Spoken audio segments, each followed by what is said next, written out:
आज की बात। स्वागत। आप जानते हैं कि आज की बात में इस समय हम लोग जो भारत का दर्शन है और इस दर्शन को पूरी दुनिया तक पहुंचाने वाले जो दार्शनिक है, उन दार्शनिकों के जीवन से हम परिचित हो रहे हैं। इस कड़ी में इस समय हमारे साथ है नागार्जुन, और नागार्जुन का ये परिचय जो हम आपके पास पहुंचा रहे हैं, उसका आधार है एक बड़ा शोध अध्ययन जिसका नाम है विश्व के महान बौद्ध दार्शनिक। और ये पुस्तक, ये शोध अध्ययन बड़ी मेहनत से, बड़ी लगन से और बड़े ही समर्पण के साथ जिन्होंने पूरा किया और हम सबके पास पुस्तक रूप में इसे लेकर आए, वे है प्रोफेसर डॉक्टर राजेंद्र प्रसाद शाक्य। तो डॉक्टर राजेंद्र प्रसाद शाक्य सर के लिए कृतज्ञता व्यक्त करते हैं, उनके प्रति आभार व्यक्त करते हैं, उनको धन्यवाद देते हैं इस अनमोल कार्य के लिए। और नागार्जुन आचार्य इनके इस दार्शनिक चिंतन से इस कड़ी में जुड़ते हैं। तो देखिएगा कि आचार्य नागार्जुन माध्यमिक दर्शन के एक ऐसे दार्शनिक रहे हैं कि जिनके विषय में पूरी दुनिया में शून्यवाद या फिर आप शून्यतावाद कहें, ये उनके साथ जुड़कर आगे बढ़ता है। हमने पिछली कड़ियों में तो ये देखा कि द्वादश अंग परीक्षा क्या है, स्वभाव परीक्षा क्या है। अब देखते हैं कि तथागत परीक्षा, इस शीर्षक के साथ प्रोफेसर डॉक्टर राजेंद्र प्रसाद शाक्य लिखते हैं अपनी इस पुस्तक में। लिखते हैं कि तथागत बुद्ध प्रपंचातीत है। इसका मतलब यह हुआ कि प्रपंच ये वस्तुमूलक है और बुद्ध अवस्तुक है। तो इसलिए वे प्रपंच के फेरे में, उसकी परिधि में कहीं आते नहीं हैं। फिर आगे की बात यह है कि तथागत बुद्ध का स्वभाव जो है वो अनुत्पाद स्वभाव है, और जो अनुत्पाद है तो फिर उसका अपव्यय है। जो अनुत्पाद स्वभाव है तो फिर उसका अपव्यय है। और बुद्ध के विषय में प्रपंच करने वाले जो लोग हैं वो अपने ही व्यापार से पराहत है। वे तथागत का स्वरूप जानते ही नहीं।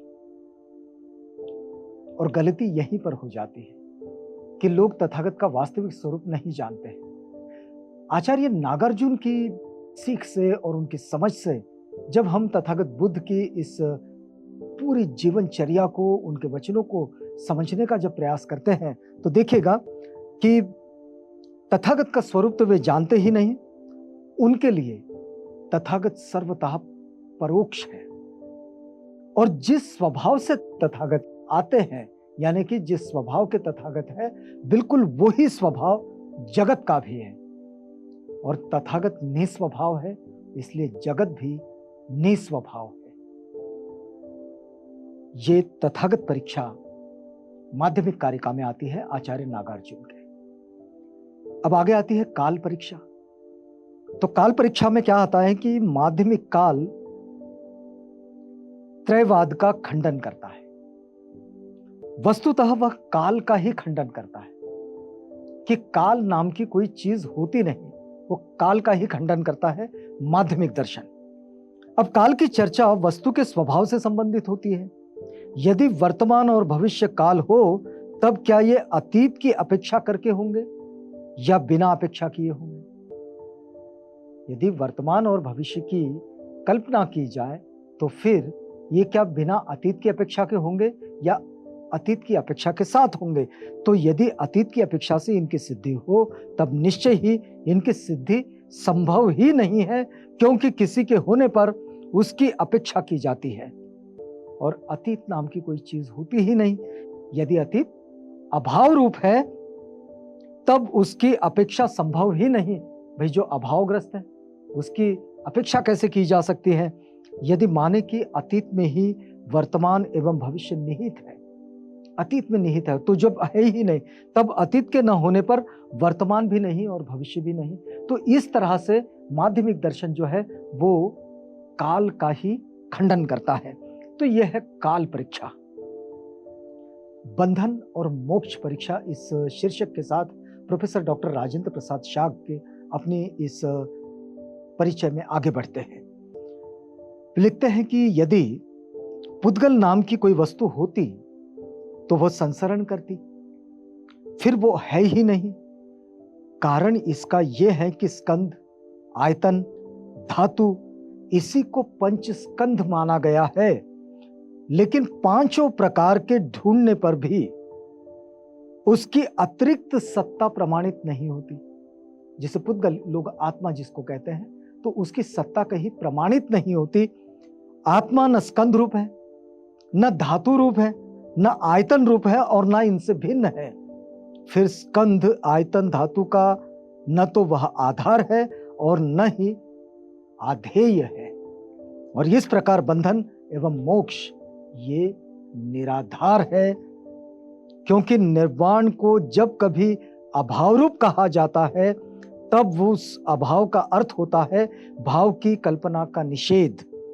और निब्बाण के पहले स्वभाव रूप में कहीं भी कुछ भी नहीं रहता, इसलिए उसके विनाश के बाद निब्बाण की प्राप्ति मानना माध्यमिकों के अनुसार ठीक नहीं है। तो नागार्जुन ने माध्यमिक शास्त्र में कार्य कारण सिद्धांत के आधार पर राग परीक्षा, संस्कृत परीक्षा, कर्मफल परीक्षा, आत्म परीक्षा, आर्य सत्य परीक्षा, तथागत परीक्षा, काल परीक्षा, बंधन और मोक्ष परीक्षा करके कठोर और प्रबल और प्रखर तर्कों का यही निष्कर्ष उन्होंने निकाला है कि यह संसार जो है वो अयथार्थ है। दुख, संस्कार, प्राणसिक प्रवृत्तियां एवं ध्यान मुक्ति एवं समस्त कर्म अयथार्थ है। ये सब ऐसे संबंधों के कारण हैं कि जिनके स्वरूप को हम कभी समझ नहीं सकते। नागार्जुन के चिंतन की यह महत्ता है कि वह अपने तर्कशास्त्र के निर्णयों का सामना कर सके। नागार्जुन के चिंतन की यही खासियत है कि वे अपने तर्कशास्त्र के निर्णयों का सामना कर सके। वे मनुष्य जाति के धार्मिक हितों के लिए अरुचिकर भले ही हो सकते हैं, क्योंकि लोग धर्म का विषय, ये उनके आस्था का विषय बनता है। तो आचार्य नागार्जुन जब अपनी बात कहते हैं तो ये उनके लिए थोड़ी कटु भी साबित हो सकती है, लेकिन अपनी दर्शन पद्धति का निचोड़ वे इन शब्दों में रखते हैं कि बुद्ध अथवा तथागत भी नहीं है। जब यथार्थ कुछ नहीं तो किसी विषय की मिथ्या ज्ञान की संभावना शेष नहीं रह जाती, और माध्यमिक दर्शन इसी के साथ आगे बढ़ता है। फिर वे आगे कहते हैं कि दुख विषय जो चार आर्य सत्य हैं एवं निब्बाण विषय विचार, वे सब अयथार्थ है, क्योंकि वे संसार को ही अयथार्थ मानते हैं। अब अगर हम देखें कि आचार्य नागार्जुन की भारतीय दर्शन को क्या देन है, या फिर हम ये कहें कि समूचा दर्शन जो पूरी दुनिया में है, उस दर्शन को आचार्य नागार्जुन क्या देते हैं, तो भारतीय दर्शन के शिरोमणि अद्वैती आचार्य शंकर को अपने अद्वैतवाद दर्शन की स्थापना के लिए नागार्जुन के शून्यवाद से ही प्रेरणा मिली। मतलब इसका यह हुआ कि आचार्य शंकर ने अद्वैतवाद दर्शन की स्थापना जब की, तो उसने नागार्जुन के शून्यवाद का आधार लिया और वहीं से प्रेरणा ली। दूसरी बात यह आती है कि अद्वैत वेदांत दर्शन और अद्वैतवाद की स्थापना के लिए सत्ता का निरूपण व्यावहारिक एवं पारमार्थिक दो स्तरों पर प्रधानतः करता है, और सत्ता की इन दो प्रकारों के स्तरों का निरूपण सबसे पहले भारतीय दर्शन में नागार्जुन ने किया था। यह बड़ा महत्वपूर्ण बात है कि जहां व्यावहारिक और पारमार्थिक ये जो सत्ता का निरूपण है, ये इन दो स्तरों पर ये सर्वप्रथम दर्शन में नागार्जुन ने किए हैं।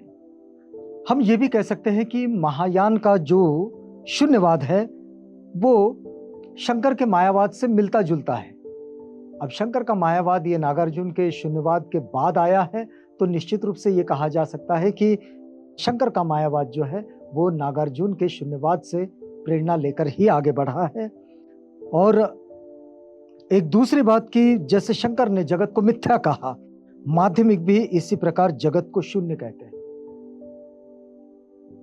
माध्यमिक दर्शन चरम विधि एवं चरम निषेध दोनों के मध्यम मार्ग को स्वीकार करता है। नागार्जुन ने विषयी निष्ठतावादी एवं यथार्थवादी दोनों वर्गों के विचारकों से कहीं अधिक आगे बढ़कर प्रबल रूप से अनुभव के विषयों का विश्लेषण किया है। और ये अपने जो अनुभव हैं, अपने अनुभवों को उन्होंने विश्लेषित किया और उसे आगे बढ़ाए। हमने पिछली कड़ियों में ये जरूर देखा कि यदि हम बौद्धों की परिधि में देखें तो आचार्य नागार्जुन को द्वितीय बुद्ध कहा जाता है, या हम यदि तिब्बत की परंपरा देखें, चीन की, मंगोलिया की परंपरा देखें, तो यहाँ आचार्य नागार्जुन को द्वितीय बुद्ध कहा जाता है, तथागत बुद्ध के बाद आए हुए। अब उनका संशयवाद उसके विचार को अनिवार्य सापेक्षता को मान लेने में है। उनके संशयवाद का उद्भव बौद्ध दर्शन से एवं परमार्थवाद का ग्रहण उपनिषदों से है।